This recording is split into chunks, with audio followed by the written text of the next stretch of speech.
Today we're going to instruct you on how to install hose onto the AutoFit and the Swivel Seal hose ends, the two most common hose ends in the Earls lineup. First up, the Swivel Seal hose end. This is known as an 800-106-6 straight hose end.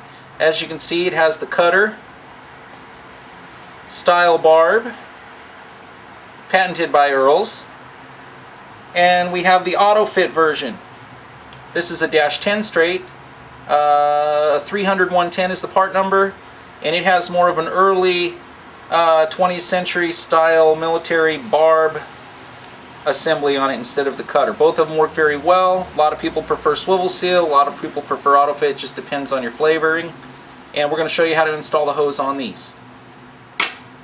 Over to the hose bench. First up here we have some -6 hose. We like to cut it on our block of aluminum on the leg of the bench with our trusty chisel, purchased at Home Depot, anywhere, really any hardware store has these. Very sharp on a surface grinder. And we like to just take a couple whacks with a real sharp chisel. Goes right through the hose.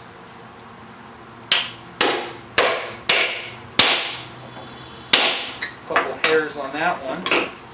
And as you can see, got a slight deformation at the end of the hose, which is easily fixed with your fingers.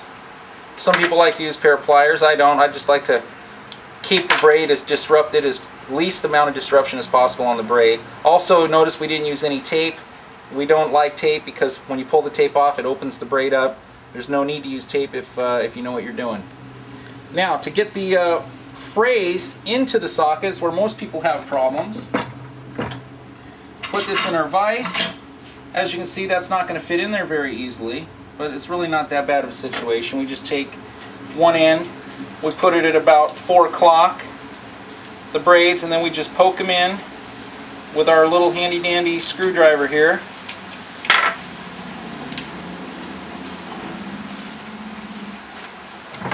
Get that up in there. Get the hose just underneath that last thread, about a 1/16 to 1/8 of an inch, if that, and then it's ready to assemble. Take the hose in now. We have two individual assemblies here. We align the hexes. Put the hexes into the vise carefully. Don't over tighten your vise. You don't want to oval the hose in. Even though that wiggles, it still won't turn. Load it up with a little oil. And then proceed to install the hose. You'll notice a little snap right when the hose gets on the barb. You can feel it lock on, lock off, and push and turn. Notice I'm not pushing the socket. I only push and turn the hose as far as I can with hands. Then I go to the wrench.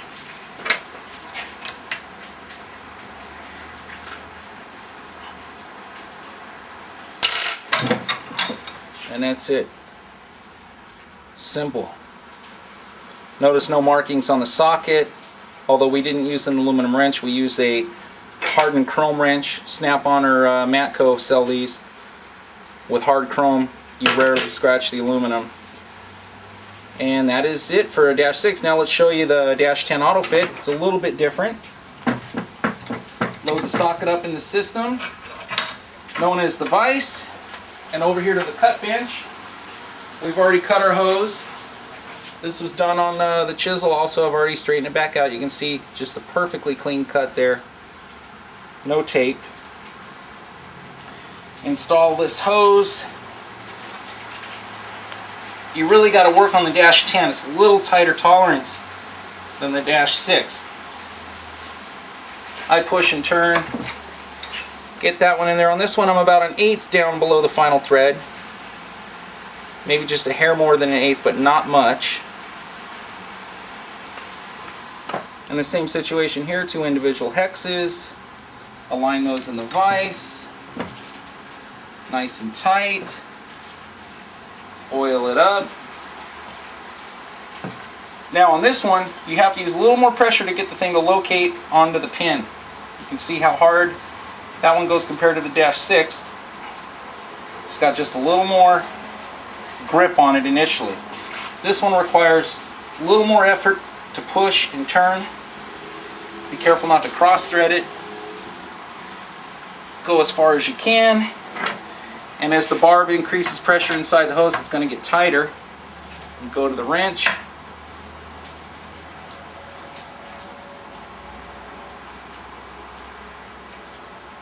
And there you go. Now a little bit of a gap here is okay. We don't want to see too much of a gap on the smaller ends. The larger the hose end, the larger the gap will be here. But that's perfectly assembled. And no problems there. Okay. Good. Cut that one.